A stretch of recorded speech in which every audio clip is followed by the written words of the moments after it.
C'était mon 38e anniversaire et la maison de mes parents à Memphis était remplie de cette énergie familiale que seul un rassemblement de personnes qui se connaissent depuis des décennies peut avoir. Le jardin bourdonnait de rire, l'odeur du barbecue flottait dans l'air, au centre de la table, un gâteau au chocolat avec un glaçage blanc et mon nom écrit en lettres élégantes. Ma sœur s'était chargée du dessert, fièrement, comme si c'était la plus grande preuve d'affection qu'elle pouvait me donner. Tout le monde a applaudi, impatient de sa première tranche, lorsque mon fils de 11 ans m'a serré la main avec une force qui ne correspondait pas à ses petits doigts. Il m'a rapproché, son visage si pâle que j'ai cru qu'il allait s'évanouir. « Ne mange pas le gâteau, maman, murmura-t-il, sa voix tremblant comme une feuille dans le vent. Je me suis arrêtée net. Ses yeux allaient de moi à la table, remplis d'une peur qui n'avait aucun sens. Ma sœur, souriante, a insisté pour que je coupe la première tranche. Mais je connaissais mon fils, il n'inventait pas d'histoire. Quelque chose n'allait pas. J'ai hoché la tête, faisant semblant de plaisanter, mais je n'ai pas touché au gâteau. Mon mari, toujours alerte, a également tenu le coup. Une demi-heure plus tard, un coup sec à la porte interrompit la fête. 2 policiers étaient là, sérieux, comme s'ils apportaient une nouvelle qui allait tout changer. Qu'est-ce que mon fils avait entendu? Et qu'est-ce qu'il y avait dans ce gâteau? La salle à manger de ma mère était bondée, l'air était saturé du bruit des conversations et de l'odeur de la viande rôtie qui flottait dans la cour. C'était mon anniversaire et tous ceux qui comptaient étaient là, mon mari, mon fils, ma sœur, mes parents et même un ami de travail. La table débordait de plats emblématiques de ma mère, côtes levées juteuses, salade de choux et pain de maïs doré, ce qu'elle seule savait préparer correctement. Ma sœur avait insisté pour préparer elle-même le gâteau, comme s'il s'agissait d'un cadeau spécial. J'ai souri, mais un nœud s'est formé dans mon ventre. Elle a toujours été comme ça, compétitive depuis qu'elle est petite, et ma mère n'a jamais rien fait pour arrêter ça. Grandir à Memphis n'a pas été facile étant la plus jeune, toujours à un pas de sa sœur parfaite. Elle était la préférée, elle a eu son premier vélo, les éloges les plus élogieux, elle a toujours eu ce qu'elle voulait. À 10 ans, j'ai gagné un concours d'orthographe, ma première grande victoire. Ma mère a à peine applaudi. Mais quand ma sœur est-elle arrivée deuxième dans un spectacle de danse? Fête garantie. J'ai ramené des œufs à la maison, et qu'a dit ma mère? Ta sœur a fait tellement d'efforts cette année. Il a essayé. Ce mot faisait plus mal qu'une gifle. Au lycée, j'ai arrêté d'essayer de l'impressionner. J'ai suivi mon chemin, bâti une carrière dans l'immobilier, fondé une famille. Mais les comparaisons n'ont jamais pris fin. Désormais, nous travaillions dans la même agence immobilière. J'étais le courtier numéro 1, et elle, eh bien, elle était bonne, mais elle ne brillait pas comme moi.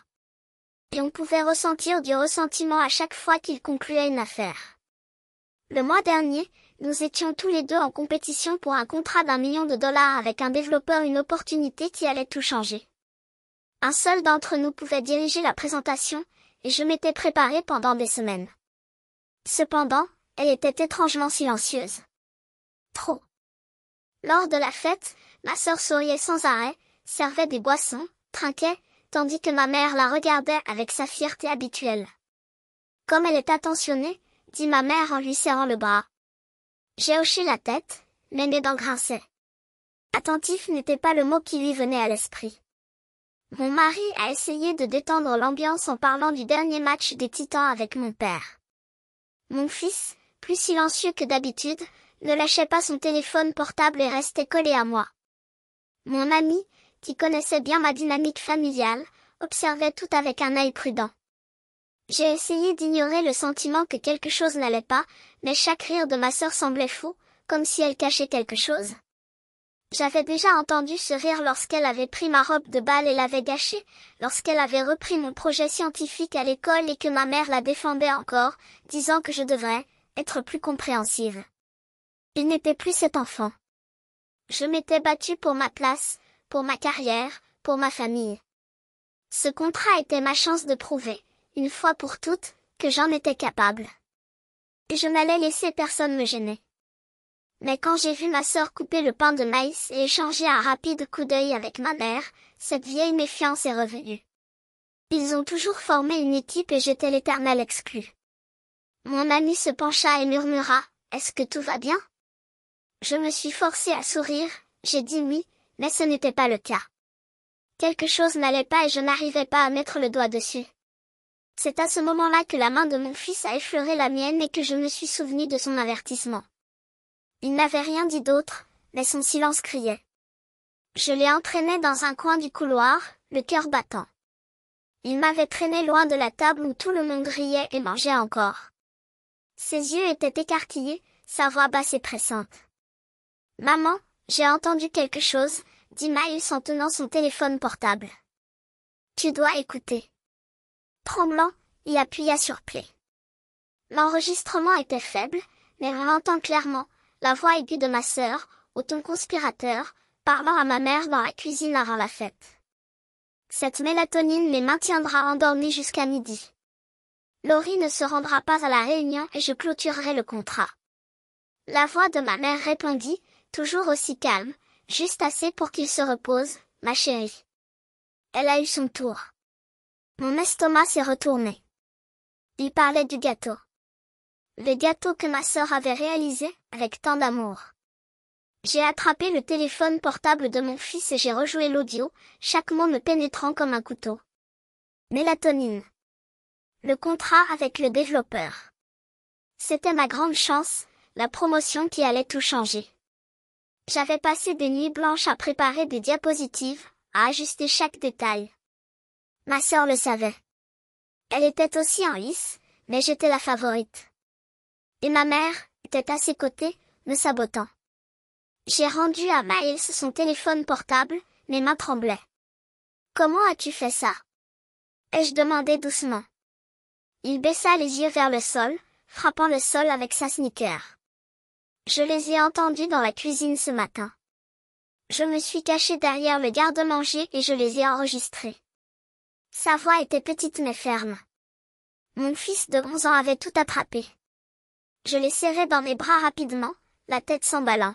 « Tu as été incroyable, » dis-je en essayant de rester calme.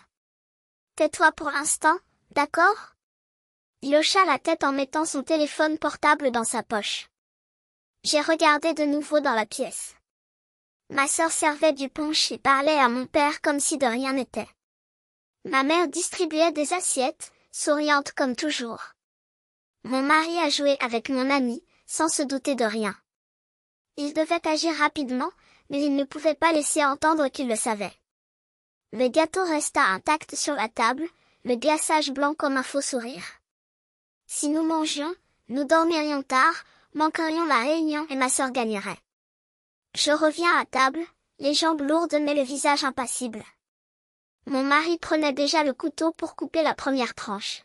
« Barry, attends, dis-je, plus brusquement que je ne l'avais prévu. » Il s'arrêta, confus.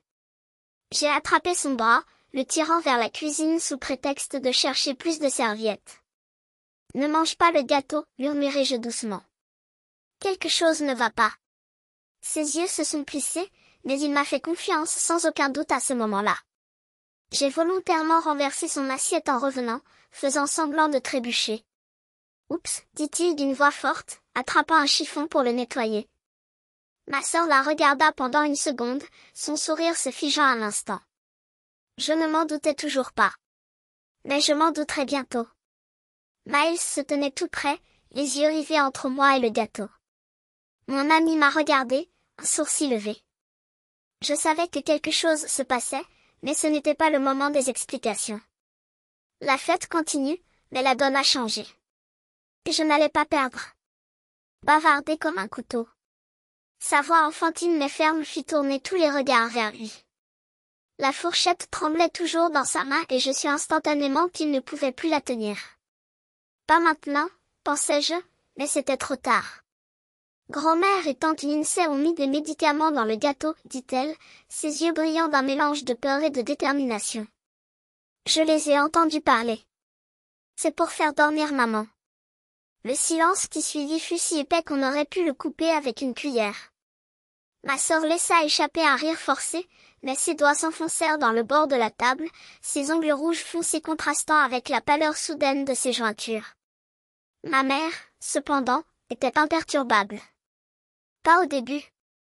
Miles, chérie, commença-t-elle d'une voix sirupleuse, tu as dû te tromper. Ta mère est fatiguée, c'est tout. Nous voulons juste qu'elle se repose. Barry se tourna vers moi, les sourcils froncés. Il n'avait plus besoin de mots, juste un regard. Saviez-vous, demanda son visage. Pourquoi tu ne me l'as pas dit? Mais le temps manquait pour les explications. Pas avec ma sœur déjà en mouvement, ses yeux se baladant entre moi et la porte de la cuisine, comme pour calculer les distances. C'est un mensonge, coupa Lindsay, sa voix plus haute que d'habitude. Tu inventes, Miles. Pourquoi ferais-tu une chose pareille? Parce que c'est vrai, répondis-je sans me lever, sans crier. Ma voix était calme, presque douce, mais chaque mot était une pierre jetée dans un lac immobile. Et tu le sais. La question est, pourquoi? Ma mère a finalement perdu son sang-froid.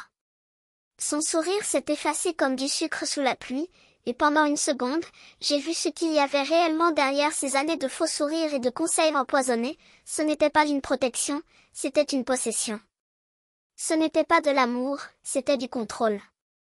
Laurie, siffla-t-elle doucement, juste pour moi. Vous exagérez toujours tout. Pas cette fois, répondis-je en me levant lentement. Cette fois, j'en ai la preuve. C'est à ce moment-là que tout s'est effondré. Lindsay a poussé la chaise si fort qu'elle est tombée au sol, le son résonnant comme un coup de feu. Ses yeux, autrefois calculateurs, brûlaient désormais de panique. Tu ne comprends pas? Cria-t-elle, la voix brisée. Tu étais juste censé rater le rendez-vous. Juste ça. Cela ne ferait de mal à personne. Juste ça? Répétai-je, incrédule. Vous étiez prêt à me droguer, à laisser mon fils tranquille avec ce mensonge, tout cela pour un contrat? Barry se leva, le corps tendu comme un ressort. Que se passe-t-il ici? Sa voix était basse, dangereuse. Il n'avait pas besoin de tout comprendre, c'était suffisant de savoir qu'il s'était moqué de moi. Et avec notre fils. Ma mère a tenté d'intervenir en tendant les mains comme pour calmer la tempête qu'elle avait créée. Barry, s'il te plaît, c'est juste un malentendu. Tais-toi, grogna-t-il, et pour la première fois depuis des années, je vis ma mère tressaillir. Elle n'avait pas l'habitude d'être mise au défi. Encore plus par une personne extérieure à la famille. Robin s'est approché, discrètement, mais avec un regard qui disait que je te l'avais bien dit. Elle n'avait pas besoin de parler, son silence était un soutien suffisant. Vous avez deux choix, dis-je à Lindsay, ignorant le tremblement de mes mains. Soit tu admets ce que tu as fait maintenant, devant tout le monde, soit j'appelle la police et je la laisse découvrir par elle-même ce qu'il y avait dans ce gâteau. Ses lèvres tremblaient. Elle a regardé ma mère, cherchant le salut, mais ma mère a simplement secoué la tête, les yeux froids. Tu as tout gâché, disait ce geste. Lindsay était seule. Et pour la première fois de sa vie, elle savait ce que c'était. Le murmure dans la pièce s'éteignit à l'instant où les mots de Miles traversèrent l'air comme une lame.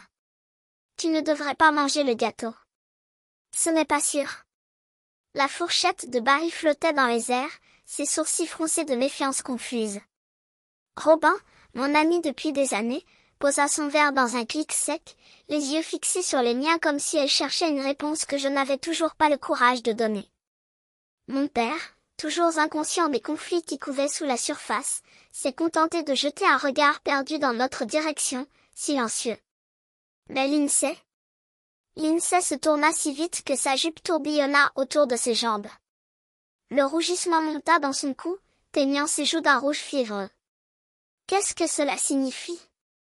Sa voix claqua comme un fouet, plus aigu qu'il ne l'aurait voulu. Le désespoir était évident dans chaque syllabe. Ma mère a agi avant que je puisse respirer. Sa main jaillit, attrapant le bras de Lindsay assez fort pour laisser des bleus. Miles, chérie, ne sois pas stupide. Son sourire était celui d'un couteau au fourreau, ses lèvres tendues en une grimace qui ne trompait personne. C'est juste un gâteau. Votre sœur l'a fait avec beaucoup de soin. Mais Miles n'a pas reculé. Pas cette fois. Sa voix, trop ferme pour un enfant de 11 ans, résonnait dans la pièce comme un verdict. Je ne suis pas stupide. Il y a quelque chose qui ne va pas chez lui. Ses yeux rencontrèrent les miens et là, au plus profond de ce regard déterminé, j'aperçus mon propre reflet, le même entêtement qui m'avait poussé à enregistrer cette conversation, la même certitude qui me maintenait debout alors que le monde autour de moi menaçait de s'effondrer. Je lui ai serré la main sous la table, d'une pression rapide et urgente. Assez. Vous en avez fait assez. Mais il était trop tard. Ces paroles avaient arraché le voile de la façade parfaite, et maintenant tout le monde autour de la table échangeait des regards sombres. Barry se pencha vers moi, son souffle chaud contre mon oreille. Que se passe-t-il? Je secouai la tête, presque imperceptiblement. Non, pas ici. Pas comme ça. Lindsay me regarda, les doigts serrés en griffes sur la nappe. Ma mère bavardait, essayant de recoudre les morceaux de son monde en ruine, distribuant des serviettes comme s'il s'agissait de pansements pour une hémorragie. Allez les gars, ne gâchez pas la fête. Sa voix était trop douce, trop fausse. Nous le savions tous. Je ne pouvais plus attendre. Avec des mouvements calculés, j'ai sorti mon téléphone portable de ma poche, le gardant bas, presque collé à ma cuisse. Les doigts, malgré le tremblement, composaient les chiffres avec une précision chirurgicale. Bonjour. Je suis à une fête de famille à Memphis et j'ai des raisons de croire que quelqu'un a modifié la nourriture. Ma voix était un murmure d'acier, chaque mot clair et tranchant. J'ai donné l'adresse et j'ai raccroché avant que quiconque ne le remarque. Quand j'ai levé les yeux, je mâchais un morceau de pain de maïs, comme si de rien n'était. Lindsay était revenue à la table de bonbons, ses mouvements rigides, mécaniques, comme si chaque pas était une confession silencieuse. Ma mère se tenait à côté de lui, murmurant quelque chose que je ne pouvais pas entendre mais dont je n'avais pas besoin. Leur peur était une odeur acide dans l'air, indubitable. De l'autre côté de la pièce, Robin croisa mon regard. Une question silencieuse, ça va? J'ai hoché la tête, presque imperceptiblement, reconnaissant qu'elle soit là, que sa présence soit un phare dans la tempête que j'avais moi-même déclenchée. Barry me regardait toujours, la mâchoire tendue, mais il faisait confiance à mon silence. Le reste de la famille, inconscient de la bombe à retardement qui circulait entre nous, reprit ses conversations, les fourchettes claquant sur les assiettes comme une bande-son ironique du chaos qui approchait. Gardez les yeux sur elle. Attendez l'erreur. Lindsay n'a pas manqué. Pas cette fois. Elle était trop douée pour ça, la sœur parfaite, la fille impeccable, le masque souriant qui cachait ses mains sales. Mais je n'étais plus du genre à se laisser marcher sur les pieds. J'avais construit une carrière, une famille, une vie de mes propres mains. Et je ne les laisserais pas le détruire. Un coup sec à la porte d'entrée coupa le bourdonnement des voix comme une lame. Mon pouce accélérait, mais mon visage restait impassible. J'ai continué à piquer l'assiette, comme si le bruit n'était pas le prélude d'un tremblement de terre. Les cousins riaient encore, mon père racontait une autre histoire de foot, sourd au changement d'air. Ma sœur se figea, la main suspendue au-dessus d'une pile de serviettes. Les yeux de ma mère, autrefois si sûrs, sautèrent maintenant vers l'entrée, dilatés. Je me levai et passai mes paumes sur mon jean. Je vais répondre. Ma voix était de velours sur l'acier. 2 policiers se tenaient sur le porche, leurs insignes brillant dans la lumière jaune. Bonsoir, madame. Le plus grand parlait avec un calme professionnel, mais ses yeux balayaient la pièce derrière moi, évaluant. Nous avons reçu un rapport concernant une possible falsification d'aliments à cette adresse. Pouvons-nous entrer? J'ai hoché la tête, m'écartant pour les laisser passer. Mon cœur battait si fort que j'avais peur que tout le monde l'entende, mais mon visage était un masque de neutralité. Le silence qui suivit lorsqu'ils entrèrent dans la pièce était presque physique. Les bottes des policiers résonnaient sur le parquet, à chaque pas un marteau frappant le cercueil du mensonge que ma famille avait construit. Barry m'a regardé, les sourcils froncés, mais un léger mouvement de la tête a suffi à le faire reculer. Robin, appuyé contre le mur, regardait tout, les bras croisés, le regard aiguisé comme une lame.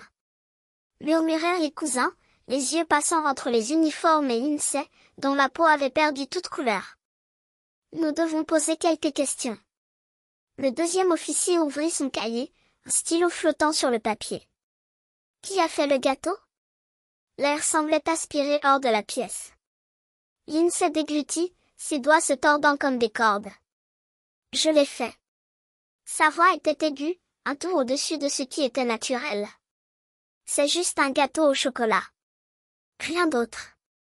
Le sourire qu'elle essayait de forcer était un spasme douloureux, ses lèvres tremblantes la trahissant. Ma mère s'avança, les mains serrées assez fort pour écraser les os. Officier, c'est une fête de famille. Sa voix était du miel versé sur du poison. Ce n'est pas nécessaire. Ma fille a fait ce gâteau avec tout l'amour du monde. Avant que je puisse intervenir, Miles se leva, sa chaise grinçant contre le sol. C'est moi qui ai appelé. Sa voix tremblait, mais pas de peur d'une juste colère, d'un courage que je n'avais pas à 11 ans. Il a regardé directement les policiers, sans cligner des yeux. J'ai entendu ma tante parler de mettre quelque chose sur le gâteau pour endormir ma mère. J'ai appelé parce que j'avais peur. Le monde s'est arrêté. Lindsay recula, trébuchant sur la table, les yeux écarquillés comme si elle avait vu un fantôme. Ma mère posa sa main sur sa poitrine, le rougissement montant dans son cou par vagues de panique. Miles, de quoi tu parles? Sa voix était désormais celle d'un couteau dégainé, sans aucune trace de sa douceur d'antan. L'officier le plus grand leva la main, calme mais intransigeant. Fils, peux-tu nous expliquer pourquoi tu as appelé? Miles m'a regardé, demandant la permission. J'ai hoché la tête, un mouvement presque imperceptible. Poursuivre. Vous êtes déjà allé trop loin. Ma grand-tante parlait de mettre des somnifères dans le gâteau de ma mère. Il n'a pas mentionné l'enregistrement. Intelligent. Il gardait sa dernière carte dans sa manche, comme je le lui avais appris. J'avais peur de lui faire du mal. Les policiers échangèrent un regard. Puis, le second officier s'avança vers la table à bonbons, ses mouvements étaient précis. Nous devrons prendre ce gâteau pour analyse, madame. Analyse de quoi? La voix de Lindsay se brisa, un rire hystérique s'échappant de ses lèvres. C'est juste un gâteau. Ma mère est intervenue, les mots jaillissant comme l'eau d'un barrage brisé. C'est absurde. Mon petit-fils est confus. Il n'y a rien de mal avec ce gâteau. Ses mains tremblaient maintenant, ses doigts joints avec le collier comme s'il s'agissait d'un talisman contre la vérité. La police n'a pas bougé. Le laboratoire en décidera. Le plus grand emballait déjà le gâteau dans un sac à preuves, ses mouvements méthodiques, implacables. Lindsay regarda ma mère, son visage étant un masque de désespoir. Ses larmes étaient réelles non pas de regret, mais de peur. Ils savaient. Ils savaient tous les deux exactement ce qu'il y avait dans ce gâteau, et maintenant, pour la première fois, ils étaient piégés. Gardez votre sang-froid. Attendez. Barry se pencha vers moi, son murmure urgent. Saviez-vous qui l'a appelé? Je secouai la tête, les yeux toujours fixés sur Lindsay, sur ma mère, sur les mains qui se tordaient, sur les yeux qui se précipitaient vers la sortie comme des animaux traqués. Robin m'a regardé, son expression disant tout, tu l'as fait.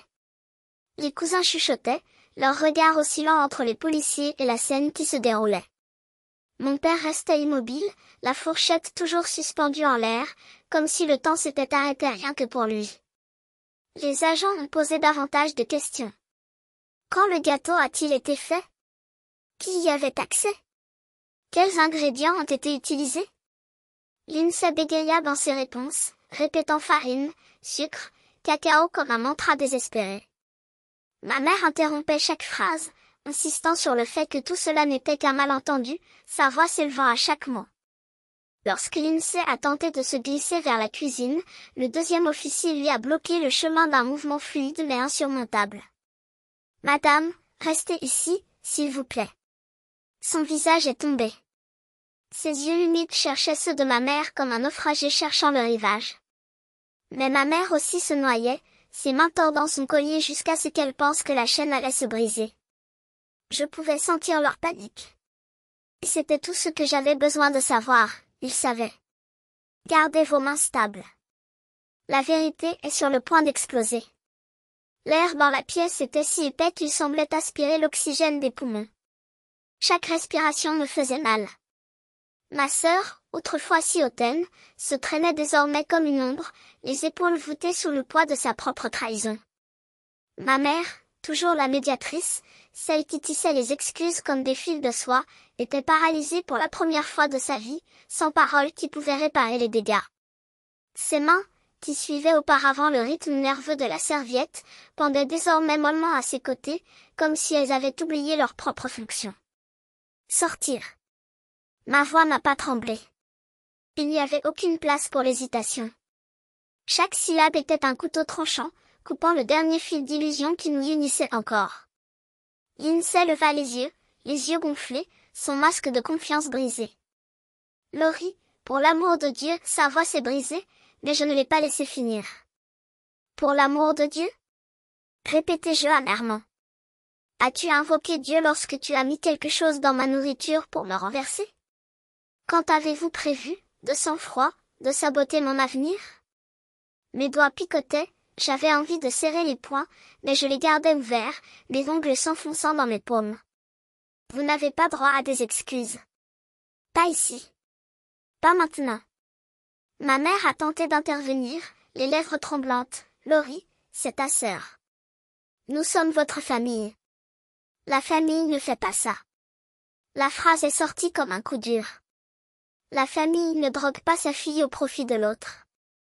La famille ne reste pas les bras croisés pendant qu'une fille détruit l'autre. Je me tournai vers elle, les yeux brûlants. Tu as choisi, maman. Et son choix était clair. Elle recula comme si je l'avais poussée. Le silence qui suivit fut pire que n'importe quel cri. C'était le bruit de quelque chose qui se brisait pour toujours. Lindsay semblait enfin comprendre qu'il n'y avait pas de retour en arrière. Avec un soupir tremblant, il ramassa son sac sur le canapé, ses mouvements lents, comme s'il portait des pierres. Ma mère le suivit, ses pas traînant, la tête baissée. Lorsque la porte se referma derrière eux, le son résonna dans la maison comme un coup de feu. Mon père restait assis, immobile. Ses yeux, autrefois si fiers de ses filles, semblaient désormais vides. Je ne savais rien, marmonna-t-il, plus pour lui-même que pour nous. Ce n'était pas une défense. C'était un aveu de défaite. Barry m'a tiré contre lui, sa poitrine étant un refuge sur au milieu de l'épave. Tu étais incroyable, murmura-t-il, ses doigts caressant mon bras en cercle apaisant. Mais ces paroles n'ont pas apaisé la douleur. Rien ne pourrait l'atténuer. Miles, mon petit guerrier, m'a serré la main avec une force qui ne correspondait pas à ses 11 ans. Ils vont le regretter, dit-il, la voix ferme, les yeux brillants d'une colère que je ne voulais pas qu'ils ressentent, mais que je comprenais trop. J'acquiesçai, avalant la boule dans ma gorge. Robin s'approcha en croisant les bras. Si vous avez besoin que je témoigne, je suis là, a-t-il déclaré sans détour. Son soutien était un phare dans la tempête, mais je ne pouvais pas me débarrasser de l'obscurité qui s'installait en moi. C'est alors que le téléphone portable vibra dans ma poche. Le nom sur l'écran m'a fait tourner l'estomac, commissariat de police. J'ai répondu, mon cœur battant si fort qu'il a presque noyé la voix à l'autre bout du fil. Madame Whitmore? La voix était formelle, mais il y avait quelque chose là-dedans, une tension qui ne faisait rien de bon. Les résultats préliminaires du laboratoire sont arrivés. Nous avons besoin que vous veniez ici. Une pause. Et amène ton fils. Il a eu beaucoup de courage pour nous appeler. Le couloir semblait s'étendre comme un tunnel sans fin alors que je m'éloignais des autres, pressant le téléphone contre mon oreille. Madame Foster, voici l'agent Daniels, dit une voix calme, mais avec une lourdeur qui me glaça les veines. Nous avons analysé le gâteau. Nous avons trouvé de la mélatonine une dose élevée, suffisante pour laisser quelqu'un inconscient pendant des heures. Nous devrons vous parler, vous et votre sœur, pour faire le suivi. Je fermai les yeux, sentant le coup de confirmation comme une marée m'entraînant vers le bas. Merci, officier, murmurai-je, ma voix si basse que je me reconnaissais à peine. Je vous contacterai.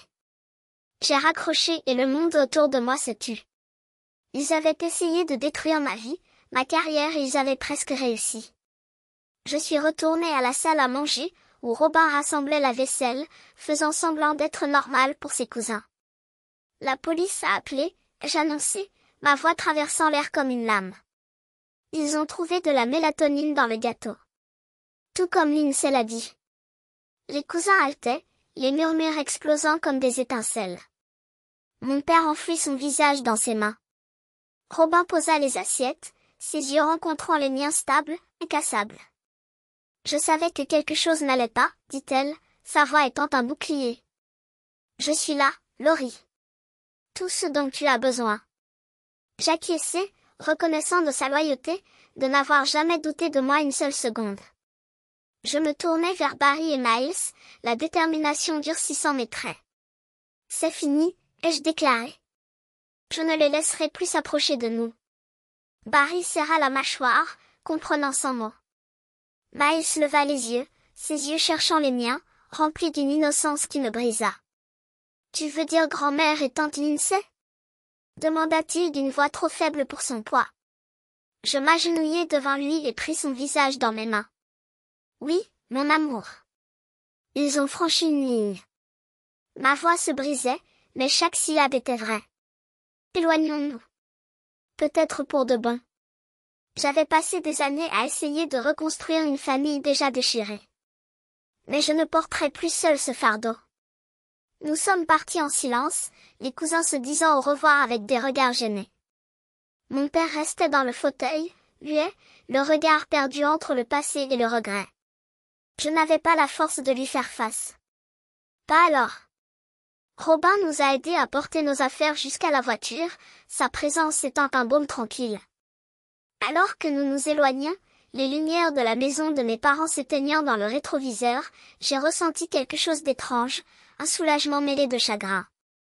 J'avais protégé le mien, mais j'avais aussi enterré une partie de moi-même, l'espoir que les choses pourraient être différentes. 3 mois après que cet anniversaire soit gravé dans ma mémoire, j'étais à mon bureau, l'horizon de Memphis s'étendant au-delà de la fenêtre. Les piles de papier n'étaient plus un fardeau, mais une preuve. J'ai ajusté mon blazer, pris une profonde inspiration et signé la dernière page du contrat avec le développeur. Le stylo me paraissait lourd dans la main, non pas à cause du doute, mais à cause du poids de ce que j'avais surmonté. De l'autre côté de la table, M. Hargrove m'observait, un sourire rare illuminant son visage sévère. « Laurie, c'est énorme, dit-il en me serrant fermement la main. Le conseil d'administration est impressionné. Vous serez promu cadre supérieur la semaine prochaine. » J'acquiesçai, un calme résolu remplissant ma poitrine. « Merci, répondis-je d'une voix ferme, même si à l'intérieur je volais. Barry était à mes côtés toutes les nuits de préparation, apportant du café à mon bureau à domicile, écoutant mes arguments de vente, murmurant « Tu peux le faire » lorsque l'insécurité s'insinuait. Miles, mon petit fan, avait collé le dessin d'un trophée sur l'écran de mon ordinateur portable, avec « Vas-y, maman » griffonné au marqueur. Votre soutien m'a soutenu à l'époque où la trahison me brûlait encore comme une blessure ouverte. Je n'avais pas parlé à Lindsay ni à ma mère depuis cette nuit-là. Je n'étais pas prêt. Le contrat, la promotion, ce n'était pas que des victoires. Ils étaient la preuve qu'ils n'avaient pas besoin de leur approbation pour briller. Les rumeurs sur ce que Lindsay avait fait se sont répandues comme une traînée de poudre dans les cercles immobiliers. Sarah, une collègue, m'a pris à part lors d'un événement de réseautage la semaine dernière. Les gens parlent, murmure-t-il. Le nom de Lindsay n'est pas bien vu. Les clients annulent les réunions, son entreprise l'éloigne des grands projets. J'ai hoché la tête, sans surprise. Son projet de me saboter s'était retourné contre elle-même. Sa réputation ne s'est pas effondrée à cause de ma main, mais parce que la vérité, tôt ou tard, s'échappe toujours. Je n'ai pas ressenti de triomphe. Juste une douleur sourde pour ce qui aurait pu être, une sœur qui a choisi le soutien plutôt que l'envie. Mon téléphone a vibré, me sortant de mes pensées. Un autre texto de ma mère. « Laurie, on peut parler? Tu me manques. » J'ai regardé l'écran, mon pouce survolant le bouton de réponse. Elle essayait depuis des semaines, appels, SMS, et même une lettre manuscrite cachée sous ma porte. Chaque tentative a érodé ma résistance, mais j'ai tenu bon. Non, marmonnai-je en retournant le téléphone face vers le bas. Elle connaissait la mélatonine, la pensée inoffensive, et est restée silencieuse pendant que l'INSEE essayait de ruiner ma carrière. Ce n'était pas quelque chose que je pouvais pardonner. Pas encore. Peut-être jamais. J'avais construit un mur pour protéger Barry, Miles et moi. Et je n'étais pas disposée à le faire tomber. Barry m'a appelé cet après-midi-là, sa voix chaude comme un câlin. Fière de toi, Laurie. Dîner ce soir pour fêter ça. J'ai souri, la tension dans mes épaules se dissolvant. Absolument. Et Miles choisit l'endroit. Je l'ai entendu rire en arrière-plan, suggérant une pizza. Ce fut un petit moment, mais cela m'a ancré. Ma famille, celle qui comptait, était entière. Fort. Robin avait également envoyé un texto plus tôt, proposant de nous rencontrer avec ses fameux brownies. Pas de mélatonine, je le promets, a-t-il plaisanté, et pour la première fois depuis des jours, j'ai vraiment ri. Mon père m'avait appelé une fois depuis la fête, la voix pleine de culpabilité. J'aurais dû intervenir, avait-il dit, et j'écoutais en silence, ne sachant que répondre. Il ne faisait pas partie du plan, mais son silence cette nuit la lui faisait mal comme un couteau. Je lui ai dit que j'avais besoin de temps. Et il n'a pas insisté. Il me manquait, mais ma confiance était ébranlée et je ne savais pas comment y remédier. Pour l'instant, mon objectif était d'avancer et non de regarder en arrière. Au bureau, je suis entrée dans la salle de repos, où des collègues me félicitaient pour ma promotion. Leur sourire était sincère, les mots gentils, mais le souvenir du visage de l'INSEE ce soir-là, tordu par la culpabilité, me hantait toujours. Je ne la détestais pas. Mais je ne la laisserais plus entrer. Le monde de l'immobilier était petit et les rumeurs à son sujet se multipliaient. Un client avait annulé une réunion avec l'INSEE le mois dernier, invoquant des problèmes de confiance. Je n'ai pas demandé de détails. Ce n'était pas mon problème. Mon travail consistait à continuer à grimper, à montrer à Miles que le travail acharné et l'intégrité l'emportent toujours. Ce soir-là, à la pizzeria, Miles souriait par-dessus la table, de la sauce sur le menton. Barry leva son verre de soda, les yeux brillants. « À Laurie, la femme la plus forte que je connaisse, » a-t-il déclaré. Je ris en faisant teinter mon verre contre le sien.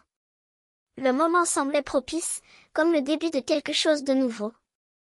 Mais pendant que nous mangions, mon téléphone s'est rallumé.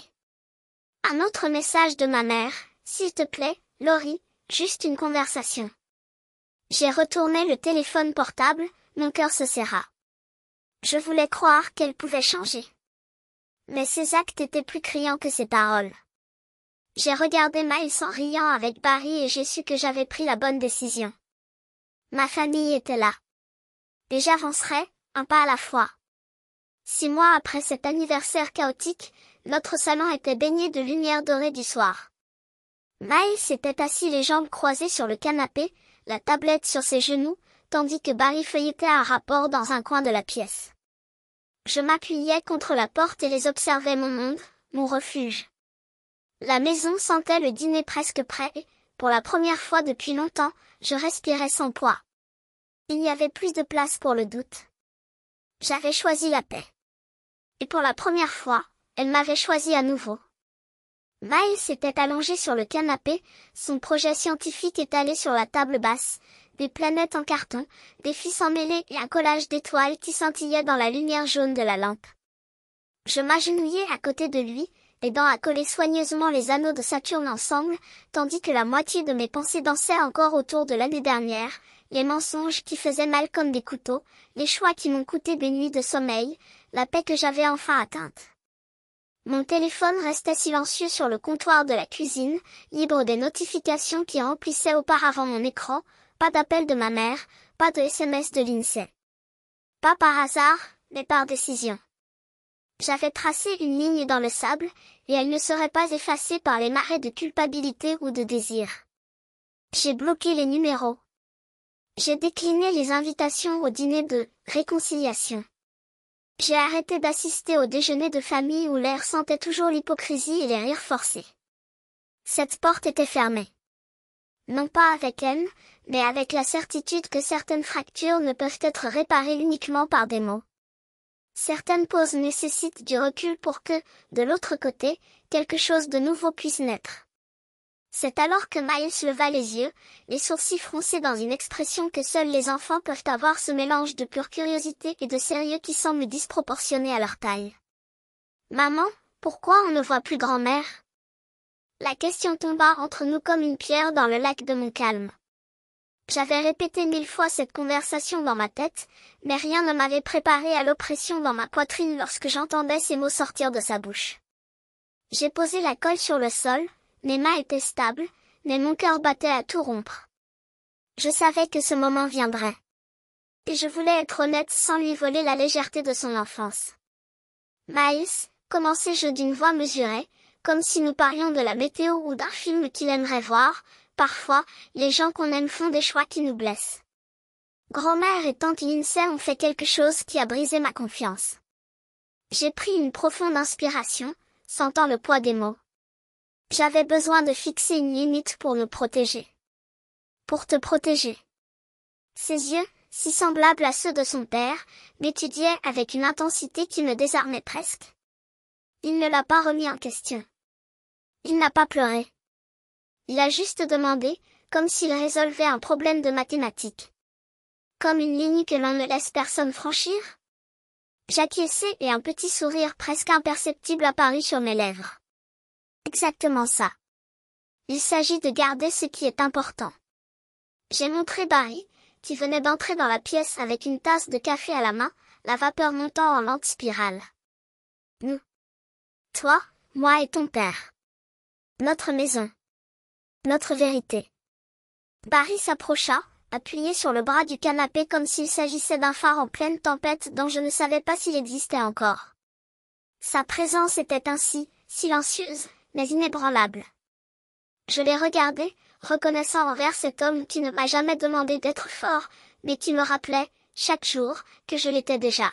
« Vous enseignez les bonnes choses », dit-il d'une voix aussi chaleureuse que le café qu'il tenait. Ses yeux rencontrèrent les miens, et là, pendant ces secondes, nous n'eûmes plus besoin de mots. « C'est important, » répondis-je, plus pour moi que pour eux. Miles doit savoir qu'être honnête et se défendre n'est pas seulement autorisé. C'est nécessaire. Miles pencha la tête, comme il le faisait lorsqu'il traitait quelque chose de trop complexe pour son âge mais pas impossible à comprendre. Comme quand je t'ai dit la vérité sur les gâteaux? Sa voix était petite mais ferme. L'air s'est coincé dans ma gorge. Ce souvenir faisait toujours mal, mais pas comme avant. C'était maintenant comme une cicatrice, la preuve que nous avions survécu. Oui, mon amour. Tu étais courageux. Et c'est pourquoi nous avons pu devenir plus forts ensemble. Je me penchai en avant, capturant son regard avec le mien. Les gens pourraient essayer de te rabaisser, Miles. Même la famille. Mes mots sont sortis lentement, comme si je plantais des graines qui lui mettraient des années à fleurir. Mais tu n'es pas obligé de me laisser faire. Vous pouvez choisir qui mérite d'être proche de vous. Et dites toujours, toujours la vérité, surtout quand c'est difficile. Il hocha la tête, ses doigts joints avec un fil conducteur du projet, comme s'il absorbait non seulement les mots, mais leur poids. Je comprends, dit-il au bout d'un moment. Comme quand j'ai dit au professeur que le garçon avait triché à l'examen.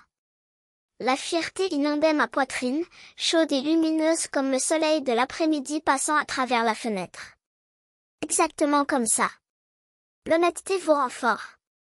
Les limites vous protègent. Le silence qui suivit n'était pas inconfortable. C'était léger, comme la pause entre une chanson et une autre. Nous sommes retournés au projet, collant des planètes ensemble et riant lorsque Barry appliquait distraitement de la peinture bleue sur la manche de sa chemise. Mais mon esprit dansait toujours autour du choix que j'avais fait. Couper les liens avec ma mère et Lindsay n'était pas un acte de colère. C'était un acte de survie. Un mois plus tôt, une enveloppe était arrivée par la poste, avec l'écriture tremblante de ma mère demandant un café, juste pour parler. Je l'ai lu une fois. Je l'ai gardé dans le tiroir de ma table de nuit. Non pas par cruauté, mais parce que certains ponts, une fois incendiés, ne peuvent être reconstruits avec les mêmes matériaux. Lindsay n'a pas tenté de le contacter, mais a appris d'une connaissance commune qu'elle avait quitté le bureau où elle travaillait, incapable de supporter les regards et les murmures qui suivaient ses actions. Je n'ai pas ressenti de victoire. Juste un calme profond, comme la mer après une tempête. Il ne s'agissait pas de vengeance. Il s'agissait de paix. Robert est arrivé plus tard, apportant une pile de livres pour le projet de Miles. Ses yeux parcoururent la pièce, s'arrêtant sur moi avec un sourire qui portait des années de complicité. « Vous élevez un bon garçon », dit-il en regardant Miles feuilleter les pages avec enthousiasme. Je pinçai les lèvres, sentant l'émotion monter dans ma gorge. Il apprend ce que signifie vraiment la famille. Elle me serra l'épaule, son contact ferme comme une encre. « Ton père a appelé la semaine dernière », dis-je doucement. Sa voix était différente. Il a demandé si Miles pouvait lui rendre visite. J'avais répondu que nous y réfléchirions, mais la vérité était que je n'étais pas encore prêt. Son silence cette nuit-là au moment où j'avais le plus besoin de lui résonnait encore en moi comme un espace vide. Pendant que Miles rangeait le matériel de son projet, je l'observais avec un mélange de tendresse et d'admiration. Il grandissait et apprenait à naviguer dans un monde qui n'était pas toujours juste. Et moi? J'avais fait face à la trahison, tracé des limites, construit une vie avec les gens qui comptaient vraiment. Barry croisa mon regard, son sourire doux comme le contact d'une brise. « Nous allons bien, Laurie, dit-il, comme s'il lisait dans mes pensées. Et je secouai la tête, d'une voix presque murmurée. Plus que bien.